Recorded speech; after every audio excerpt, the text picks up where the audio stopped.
Good morning भाई लोगों। सबसे पहले तो आप सभी को दिल से धन्यवाद कि आप लोगों ने मेरे को इतना सारा प्यार दिया है। अब आप पूछ सकते हो कि सोनू भाई आप इतने दिनों से कहाँ थे, क्या कर रहे थे, आपके साथ क्या हुआ क्या नहीं हुआ। तो भाई लोगों सच बता रहा हूँ, पिछले 60 दिनों से मैं अपने घर पर बैठकर रो रहा हूँ। बहुत सारी एंजाइटी फील कर रहा हूँ और बहुत कुछ हो रहा है मतलब, क्योंकि मेरी जिंदगी बर्बाद हो चुकी है। अब मेरे पास कुछ भी नहीं है करने को। क्या हुआ है मेरे साथ, कुछ अलग हुआ है मेरे साथ, जिस वजह से जो भी मैं था ना वो खत्म हो गया है। कैसे हुई है मेरी जिंदगी बर्बाद, ये जानना है आपको अगर, या फिर मेरे को मैं बताऊं कि मैं बता सकता हूँ आपको कि मेरी जिंदगी कैसे बर्बाद हुई है, तो उसके लिए मेरी जिंदगी जाननी पड़ेगी कि सोनू ने स्ट्रगल करके क्या अपने जीवन में हासिल किया था और उसके पास अब वो नहीं है। सोनू जिंदा रहने के लिए भी संघर्ष करा है सोनू भाई ने, जिंदा रहने के लिए। तो मैं बताता हूँ आपको कि मेरी जिंदगी कैसी थी, तब आपको भी समझ में आएगा कि मैंने क्या खोया है और मैं ऐसा क्यों सोच रहा हूँ कि मेरी जिंदगी बर्बाद हो गई है। और सबकी शुरुआत होती है मेरे नाना जी के घर से, वहीं से शुरू करते हैं।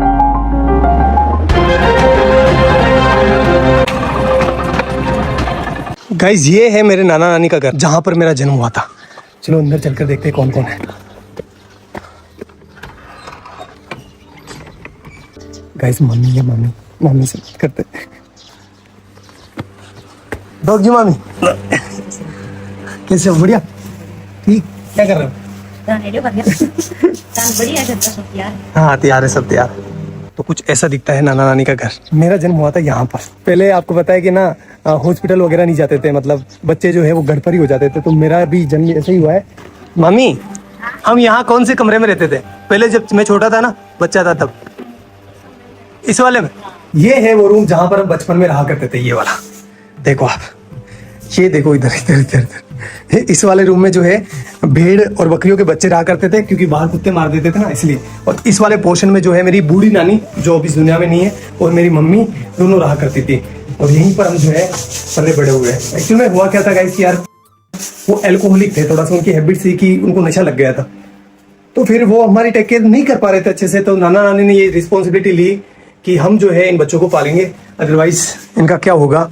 तो उन्होंने हमें यहाँ लेकर आए और यहीं पर जो है मम्मी अपना काम करती थी, साथ ही साथ हमारा पालन पोषण यहीं हो रहा था।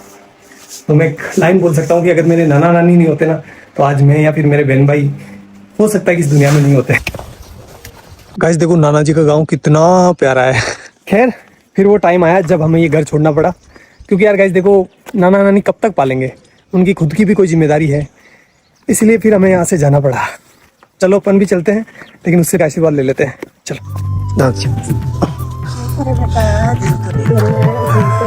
मेरी नानी है, आपको बाद में बताऊंगा इनके बारे में भी।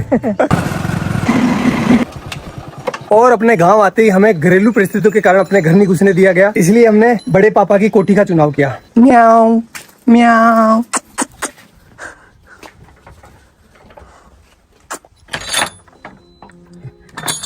तो भाई लोगों ये है हमारी कोठी, जहां पर हम 2 साल रुके थे। तो अगर मैं अपने 2 हाथ फैलाऊं ना, इतना ही डिस्टेंस है, ज्यादा नहीं है, इतनी ही इसकी लंबाई है और इतनी ही इसकी चौड़ाई है। ये देखो, और हाइट आप देख सकते हो, बस इतना ही है। मेरी हाइट थोड़ी कम है, इस वजह से यहाँ पर जगह भी कम रह गई थी। केवल यहाँ पर एक छोटा सा मचान बिछाने के लिए जगह थी। और ऊपर से जो है बरसात का पानी टिपकता नहीं था, बरसात का पानी गिरता था, क्योंकि ये छत है ना थोड़ी नीचे है। और यहाँ पर आप देख सकते हो नीचे जो इसका फर्श है ना, फर्श वो बना हुआ था गोबर और मिट्टी का। इस वजह से यहाँ पर कभी कभी सांप आ जाया करते थे, अपने घर बना लिया करते थे। और भाई लोगों इस घर में हमें जिंदा रखने की जिम्मेदारी आ गई हमारे मम्मी के कंधों पर। और इस वजह से पहले भी काम किया उन्होंने, लेकिन उन्होंने 10 रुपए मजदूरी में काम चालू कर दिया। 10 रुपए में से 5 रुपए के वो हमारे लिए चावल लेकर आती थी। मैं लेकर आया हूँ आपको बताने के लिए कि उस टाइम कितने चावल आते थे। इतने चावल आते थे 5 रुपए के। तो इन चावलों से वो हमारा पेट भरती थी, तीनों भाइयों का, तीनों बहन भाइयों का सॉरी। और खुद भूखी सो जाती थी कि मेरे बच्चों का पेट भर जाए, बस बहुत है, मैं तो निकालूंगी रात। और हम ना समझते उस टाइम, तो हम नहीं समझ पा रहे थे कि हमारी माँ जो है वो भूखी सो रही है।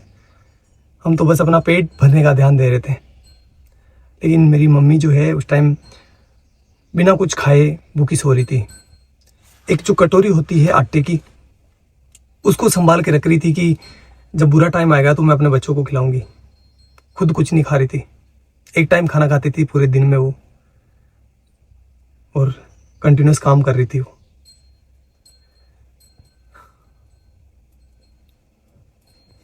और ये सारी चीजें हम बच्चे नहीं समझ पा रहे थे, हमारा माइंड उतना डेवलप नहीं था कि हम ये इतनी भारी चीजें समझ पाए। हम तो अपना पेट भरते, खेलते और अच्छे थे। मम्मी को ही पता है कि वो हमें कैसे जिंदा रख रही है। मदर इंडिया, यही तो मदर इंडिया है।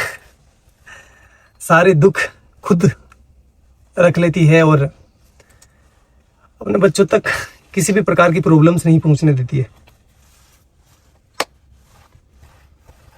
मापड़ी कोई कम लोन भी मांग पाने की दान की जाती कदू कई माती गणा दौरा तेरा पड़िया।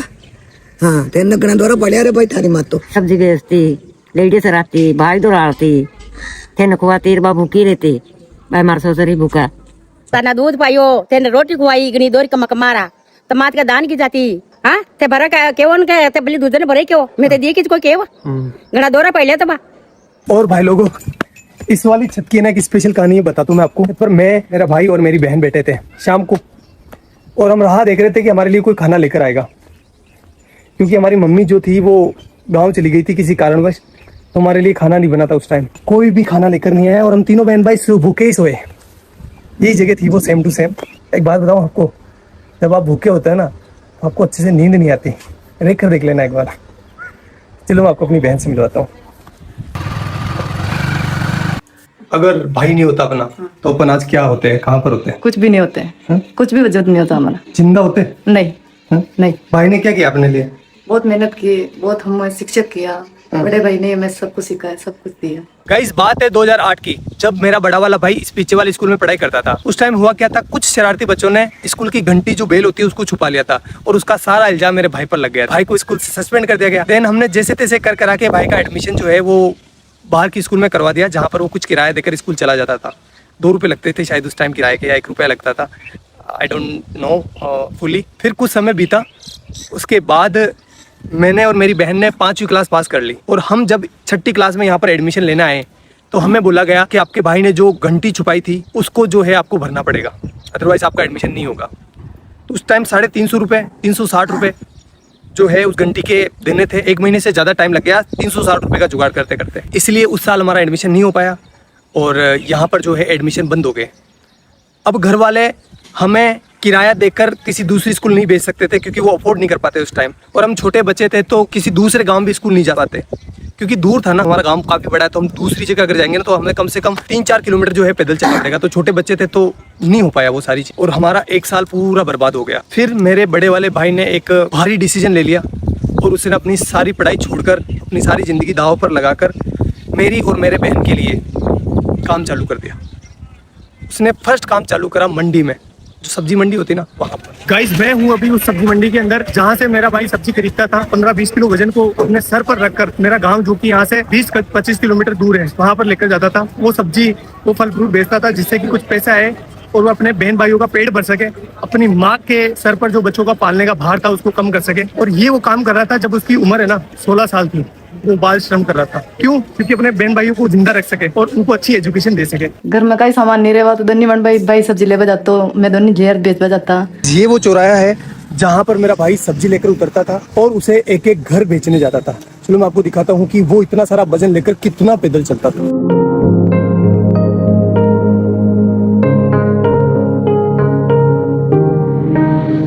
उस 20 किलो वजन को अपने सर पर रखकर इन घरों में घूम घूम कर सब्जियां बेचता था। इस काम में कुछ लोग पैसे नहीं देते थे, मतलब सब्जियां उधार ले लेते थे और फिर बोलते थे कल ले लेना, परसों ले लेना। भाई लोगों, एक बात की बात है, सामने जो बाबूजी महाराज का मंदिर दिखाई दे रहा है ना, उनके बारे में हमें ऐसा बताया गया, जो लड़के बैठे होते हैं ना चौराहे पर, बदमाश नहीं बदमोश, उन्होंने ऐसा बोला कि मेला है बाबूजी महाराज का, तो इस दिन इस डेट को बाबूजी महाराज का मेला है, तो तुम अपनी सब्जियां और फल फ्रूट लेकर आ जाना यहाँ पर। तो हमने सोचा अच्छा है कि हमारा जो है फल फ्रूट बिक जाएगा और हमारा कुछ बेनिफिट हो जाएगा। हम आए तीनों बहन भाई, तो यहाँ पर आकर देखा तो कोई मिला नहीं था, और उन्होंने थोड़े से हमसे फल फ्रूट ले लिए और हमको डरा धमका के भगा दिया। तो एट द एंड धंधा जो है वो इतना अच्छा चल नहीं रहा था, इसलिए उस काम को भी हमें छोड़ना पड़ा। हमें नहीं, मतलब भाई को छोड़ना पड़ा।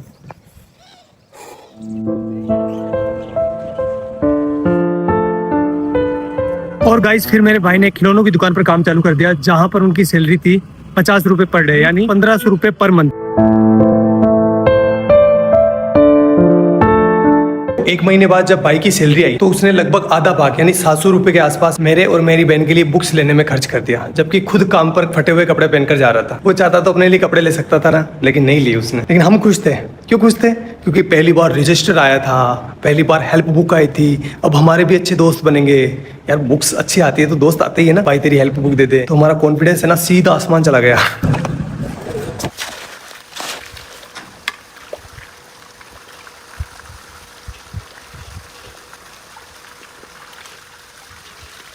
भाई लोगों, अब मेरी बारी थी। जो भी मैंने लिया है ना उसको वापस रिटर्न करने की, इसलिए मैं काम करने लग गया। साथ ही साथ अब बड़ा हो गया था, इसलिए मैं अजमेर वाली स्कूल में जाने लगा बस से, और वो भी साइंस बायो पढ़ने। तो बताता हूँ मैं आपको ये मैंने कैसे किया। गाइस, ये जो सामने सीमेंट की फैक्ट्री देख रहे हो ना, इसकी दीवार बनाई है ये वाली। ये गाइस, ये मैंने अपने हाथों से डलवाई है। अब तो खराब भी होने लगी। बताओ ये भाग भाग सोनू, भाग भाग भाग भाग। गाइस, अब तो मैं भाग भी नहीं पा रहा हूँ। पहले ना इतना दूर, लगभग ये होगा 600 मीटर दूर, एक पूरा सीमेंट का कट्टा जो कि 50 kg वेट का, यहाँ पर पटक कर अपने कंधे पर, और एक साइड जो है ना वो चिमनी लगी हुई है, वहां से लेकर उस वाले कोने से जहाँ से अपन आए थे ना वहां पर लेकर जाता था। अरे भगवान, इसका ठेकेदार इतना खड़ूस था। जब मैं बोलता था ना, मैं छोटा था तो दर्द तो होता है यार, 50 किलो का कट्टा लेकर जाता था तो पेन हो रहा था मेरे को। तो मैंने बोला सर कि मेरे से ना ये लेकर नहीं जा पा रहा हूँ मैं इसको। तो बोला कि काम पर क्यों आया है, पैसे किस बात के मिलेंगे, ऐसे बोलते थे। करना पड़ता था भाई। तो ये वाला काम तो मेरे को जिंदगी भर याद रहेगा, क्योंकि वो सीमेंट के कट्टों ने मेरी रीढ़ की हड्डी में प्रॉब्लम कर दी। गाइस, ये जो आप बिल्डिंग देख रहे हो ना, ये हमने बनाई है एक मजदूर के तौर पर। और गाइस, ये वाली जो टंकी आपको दिखाई दे रही है, ये नहीं बनवाई है। हाँ, ये जो दीवार आप देख रहे हो ना, ये सब कुछ भाई लोगों, भैंस चराते टाइम बायोलॉजी पढ़ने का मजा ही कुछ अलग होता है, क्योंकि एग्जाम्पल यहाँ पर सामने होते हैं। जब एक बगुला है ना भैंस के आसपास होता है तो उसका मतलब ये कि वो सेब भुजिता कर रहा है। क्योंकि आप देख सकते हो जहाँ पर भैंसें चल रही है ना, उसके पास एक बुगला है। ये देखो बुगला है।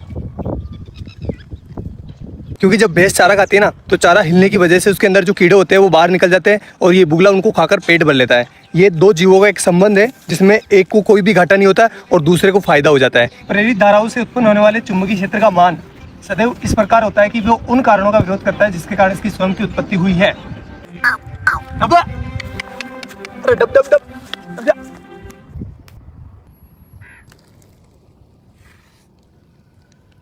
अब भाई लोगों, अब रिजल्ट का टाइम, लेकिन वो मैं यहाँ नहीं बताऊंगा, मैं बताऊंगा उस वाले पहाड़ के ऊपर। तो चलो चलते हैं। अरे काटे काटे है तो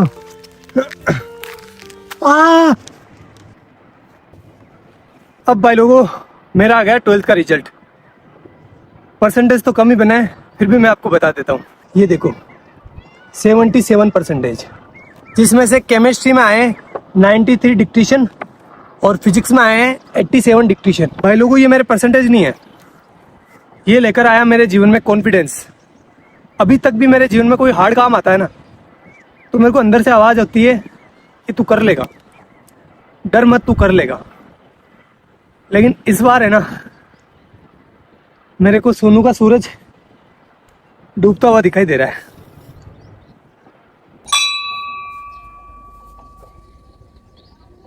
भाई लोगों, अब मैं टीचर बन चुका था। चलो क्लास लेकर आते हैं। हाइजेनबर्ग का अनसर्टेनिटी प्रिंसिपल, इसके बारे में अपन बात करने वाले हैं।